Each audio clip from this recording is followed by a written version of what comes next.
Hello everybody! Today we're going to be showing you how my mom makes her awesome guacamole.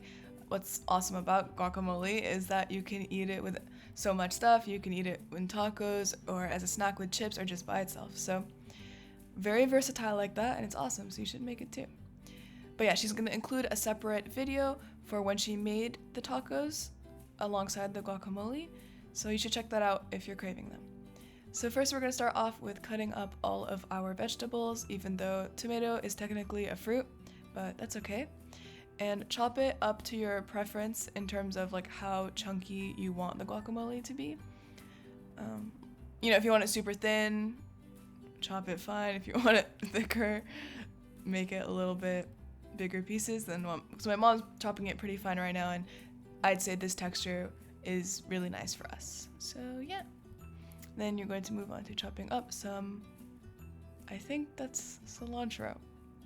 Yeah. It's cilantro and parsley. I have no idea what the difference is between them in terms of looks, like at all, but I guess that's, this recipe accommodates to people who are like me because you're gonna have to use both of them anyways. So get two different types of leaves that look the same and chop them up. And then you're gonna move on to your avocado. So just cut it in half and scoop it out with a spoon. That's the easiest way. And a cool way to tell when avocados are ripe is if you press down the little, wow, there's like bats going crazy outside.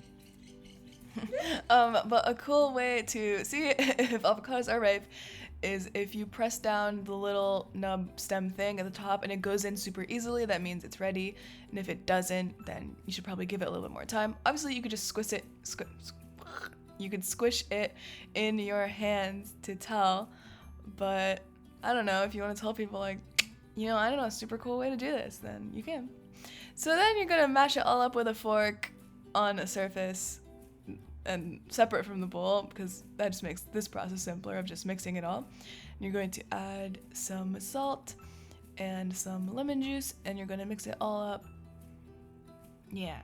Make sure you get everything nice and incorporated and even and consistent. That's it. Super easy guacamole, but it ends up turning out really awesome. And we hope you guys enjoy and use this in your tacos or whatever you're using it for. Happy guacamoleing! Bye!